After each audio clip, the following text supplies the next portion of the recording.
Hello, guys. Welcome back to Christianity Reloaded. Today, I want to make some points about this ongoing debate about whether Muhammad existed or not, whether he was a real person. I watched some clips by some Christians. They're making a point that this man have no historic record. They have no historic record apart from Hadith and the Quran to show that Muhammad existed. And there's some point there, but the stuff is that for me, I don't think, my own personal opinion, I don't think is a valid argument. Whether he existed or not. Let's assume that he didn't exist. Does it, make any difference? You know what I mean? Because some people believe that he existed, and they believe that he received the revelation. This stuff can never be changed because there's no way to go back in time and actually find, whether he existed or not. I mean, I'm not saying that you might not have some, bit of information there, maybe he existed or not. What I'm saying is that to be like 100% sure that this man didn't exist, Muhammad didn't exist, or Prophet Muhammad, as the Muslims call him. There's no way, for us to go back in time, they say, to know whether he existed 100% sure or not. So that's why I think this argument, for me, doesn't make so much sense. Because we're not dealing at him as a figure. We are dealing with what he said and the stuff he did. For him as a person, we are not dealing with him as a person. So that's why I think this argument, for me, it doesn't make much difference for me. What we should be arguing is about what he said and what he did, which some people are following. That's the argument we should make.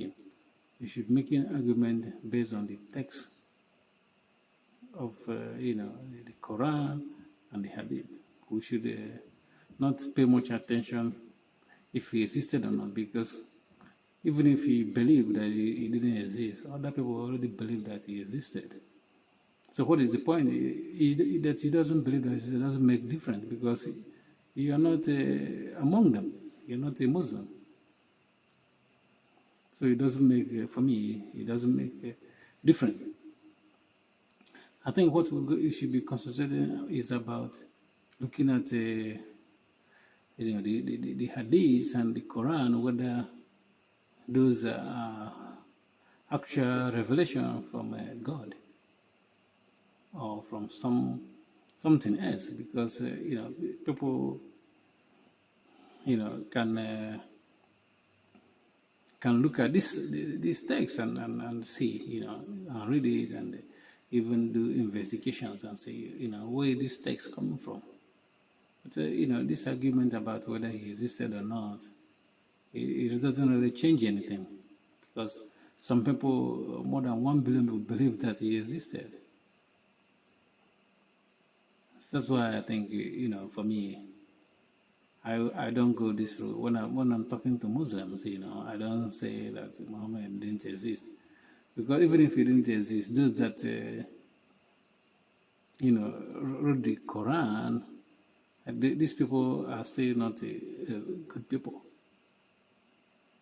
Let's say that, he didn't exist and people wrote this Quran and, associate him with this Quran.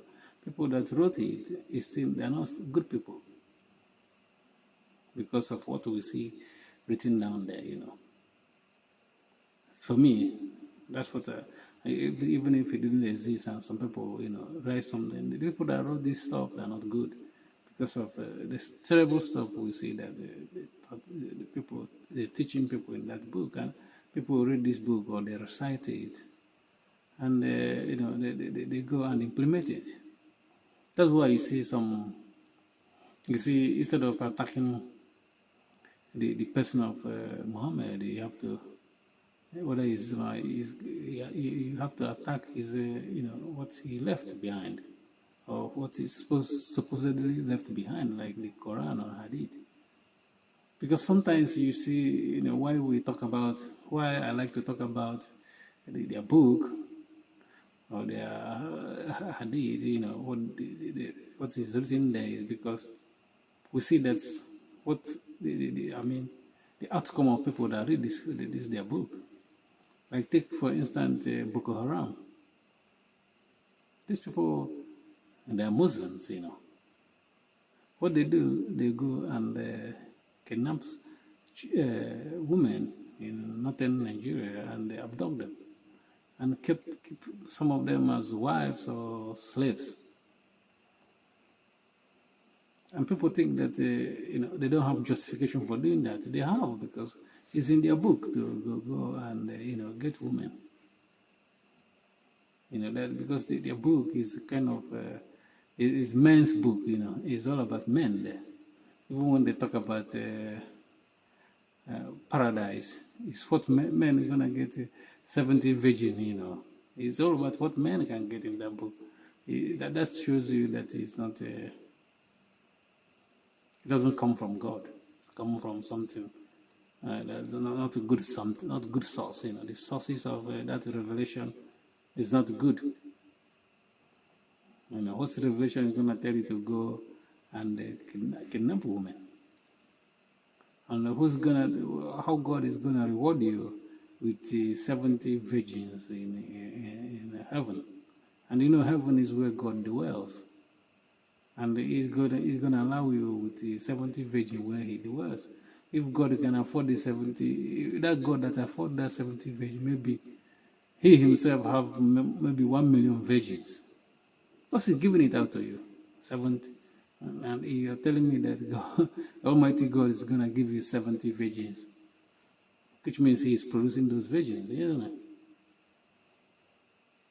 That's what we should be, attacking this kind of teaching, not, saying that, I think it's a waste of time, saying that Muhammad didn't exist or not.